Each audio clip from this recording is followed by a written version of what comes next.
10 cringy things that boys do that is super, super, super nakaka-turn off. If you wanna know all about it, here we go. Number 1, lalaking pa-victim. Lalaking laging siyang talo. Lalaking siya ang kulang. Lalaking siya ang inaapi. Ay, isa lang pala. Basically, yung lalaki, siya yung pick-me na lalaki. So, ano meaning ng pick-me na lalaki?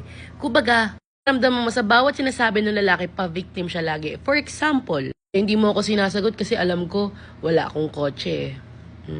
Yan yung mga typical lines. Or another example, a very popular example is, hindi kasi ako katulad ng ibang lalaki na gusto mo. Na gusto mo sila mayaman, ako wala lang. Yan yung number 1 most cringy, most nakaka-turn off, most immature kind of man lines. No, actually, boy candy boy lines na ginagawa ng mga boys because napakahina ng kumpiyansa mo sa sarili mo. Pangalawa, tawag sa'yo ng lalaki lods. Lods. Like address me, you can address me by my name or address me by a sweet whatever kind of name. Pero yung mga lods, yung mga, come on. You can be more gentleman. Okay? It's like cringy as heck. Lods. What? Ano to? Number 3 ng talagang mga sagaran sa pagka-cringe is sobrang yabang mo o ang hilig mo mag-humble brag. Ano ba yon? Alam mo, ang dami nga nagkakagusto sa akin mga babae, mga 3, pero alam mo, hindi ko yung pinapansin kasi masyado akong the best para sa kanila. Talaga lang? If marami nagkakagusto sa'yo, then why are you single? Why are you not with the best kind of woman, with the most expensive character kind of woman, kung talagang marami nagkakagusto sa'yo? Alam niyo yung mga lalaki mahilig mag-humble brag na, sabi kasi sobrang dami kong meetings eh. Alam mo, napakahirap maging successful eh. Talagang, eto siguro yung side effect ng success, napakahirap. Yan, mga humble brags yan, na mga usually ginagawa ng mga lalaki para ipa-feel sa'yo na mas mataas ako and mababa ka lang. Like, I'm here and you're just here. Another thing is, next, I think number 5 na tayo. Another thing is trying hard to be funny. Now, hindi ibig sabihin na we don't like boys na hindi nakakatawa. We love boys with sense of humor. We love it, okay? Nakakatawa. Actually, sobrang natatawa ako sa mga mga sila Lloyd Cadena, ganyan. Mga sila Kong, natatawa din ako sa mga YouTube niya. But, kapag, kunyari may seryosong sitwasyon, tapos ikaw, ginagawa mo na lang katawa-tawa lahat. Like, naghahanap ka na lang ng reason para hindi ka maging seryoso, hindi ka magtino. Imbis na like, for example, meron tayong problem, ako girlfriend mo. Tapos sinasabi ko sa'yo yung nararamdaman ko. And ikaw, gagawa ka ng mga jokes na, alam mo naman, ikaw naman pinaka-sexy. Alam mo, ganda-ganda mo eh. Tapos kailangan, expect mo matatawa ako. No, like, hindi ako matatawa dyan. Like, kahit na mag-try mo mag-joke, especially kahit seryoso yung sitwasyon, it's not gonna make a girl, like, sobrang cringy lang yan. Yan yung iniisip sa loob ng kokote ng girl, promise. Next is number 5 or number 6. Nawala na ako. I think number 6, okay? Number 6 is, tawag mo yung sarili mong green flag ka.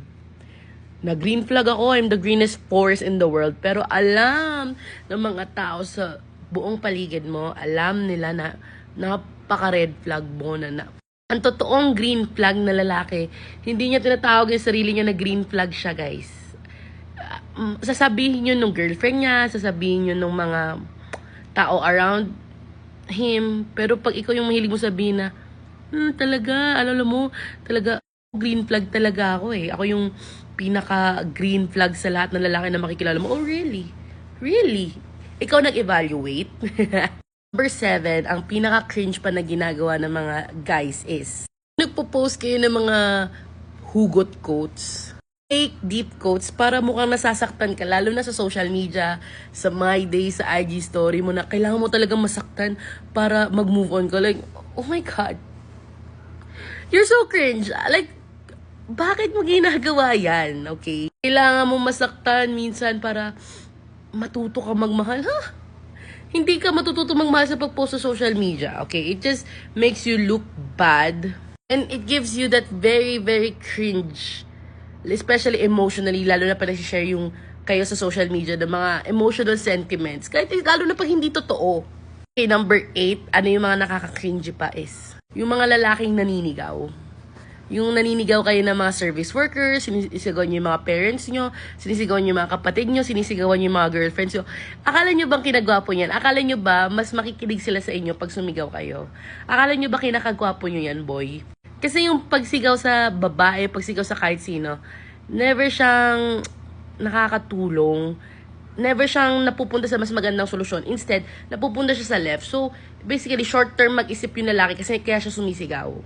So, very cringy yan. And last but not the least, is, pinaka-cringy sa lalaki, na ngayon lang aaminin to ng mga girls, is yung lalaking may road rage. I cannot stress this enough, gaano ka-cringe yung mga, kunyari, let's say, maunahan lang sila ng isang kotse, tapos biglang, makikipag-away, bababain, like, seriously, worth it sa yung makipag-away, makipagsigawan, makipag-threaten sa isang ganun lang, sa isang maling what more? Pag nagka-relationship tayo, what more pag nagka-family tayo?